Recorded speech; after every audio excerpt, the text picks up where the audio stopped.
তৃণমূলের আমাদের পাড়া আমাদের সমাধানের পাল্টা আপনার বিধায়ক আপনার পাড়ায়, এই কর্মসূচি দুর্গাপুর পশ্চিমের বিজেপি বিধায়ক লক্ষণ ঘরুইয়ের। মঙ্গলবার দুর্গাপুরের সিটি সেন্টারের ফুটপাতের দোকানগুলিতে ত্রিপল বিতরণ করেন বিজেপি বিধায়ক। সেখানেই বিজেপির এই কর্মসূচির কথা বলেন লক্ষণ। এতদিন দেখা যায়নি বিধায়ককে, সামনেই বিধানসভা নির্বাচন, তাই মানুষের মন পেতে নাটক শুরু করেছেন কটাক্ষ তৃণমূলের।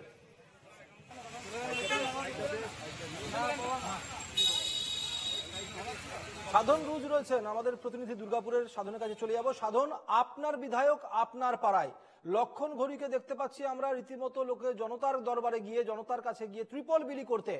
পুরো বিষয়টা বিস্তারিত হবে জানাও। একেবারে দেখো, দুর্গাপুরের সিটি সেন্টার লাগোয়া যে সমস্ত ফুটপাত দোকানগুলি রয়েছেন সেখানে আজকে বিজেপির বিধায়ক লক্ষণ চন্দ্র ঘরুই তিনি নিজে যান এবং গরিব মানুষের যে দোকানগুলি ভেঙে দেওয়া হচ্ছে তাতে যেন এই দীর্ঘ কয়েকদিন যাবৎ নিম্নচাপের জেরে বৃষ্টি হচ্ছে এবং তাতেই সমস্যায় পড়তে হচ্ছে এই ফুটপাত দোকানদারগুলিকে।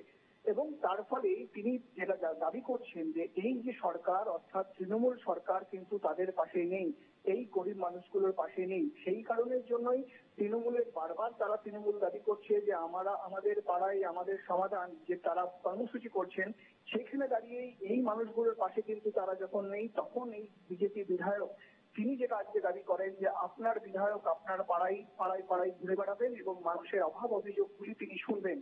এবং আজ সকালবেলায় তিনি দুর্গাপুরের এই সিটি সেন্টার যত লাগোয়া যে সমস্ত দোকানগুলি ভেঙে দেওয়া হয়েছে সেই সমস্ত গরিব মানুষগুলিকে আজকে তিনি ত্রিপল প্রদান করেন এবং তাদের যে সমস্ত অভাব অভিযোগ সেগুলি শোনেন।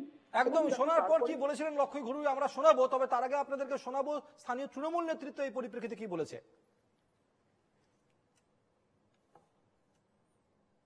উনি যে কাকে বিলি করছেন আমি তো সেটাও জানি না, কারা ওনার বেনিফিশিয়ারি। অবৈধ কিছু দোকান আছে, এটা ঠিক কথা। তারা যদি বেনিফিশিয়ারি হয় তারা করছে তো করছে, কিন্তু এটার পিছনে উদ্দেশ্য একটাই, 2026-এ নির্বাচন আছে, সুতরাং একটা কিছু তো দেখাতে হবে। উনি তো আজকে 4.5 বছর ধরে ওনার তো কোনো পত্তা নাই। তো দুর্গাপুর পশ্চিমের মানুষ জানেই না লক্ষণ ঘরুই কী করছেন আর কোথায় আসছেন। মাঝে মাঝে ধূমকেতুর মতন আবির্ভাব হন, আবার ভ্যানিশ হয়ে যান। তো আজকে হয়তো ওনার কোনো ইচ্ছা আছে যে উনি একটু লাইমলাইটে আসবেন, প্রচারের আলোকে আসবেন, তার জন্য হয়তো ত্রিপল বিলি করছেন। ওগুলো কিছু মূল্যহীন, কিছু যায় আসে। আজকের দিনে এই দুর্গাপুরে তৃণমূল কংগ্রেস তাদের নেতৃত্বে উন্নয়ন স্তব্ধ হয়ে গেছে। না রাস্তা, না জল, না বিদ্যুৎ, না ঘর, না শৌচালয়, না বাথরুম, না পুনর্বাসন, কিচ্ছু করেনি। তাই আজকে আমরা ত্রিপল দিয়ে মানুষকে আহ্বান করছি। বাংলার যে অবস্থা কত খারাপ, দুর্গাপুর সিটি সেন্টার এলাকা যেখানে সেন্টার জায়গা, সে মানুষের এরকম অবস্থা। সেই কারণে আমরা বলছি আসুন আগামী দিনে আপনার বিধায়ক আপনার পাড়ায় যেরকম কর্মসূচি নিয়েছি সেই উপরে আমরা কাজ শুরু করেছিলাম, আজ ত্রিপল দিয়ে কাজ এখানে শুরু করলাম।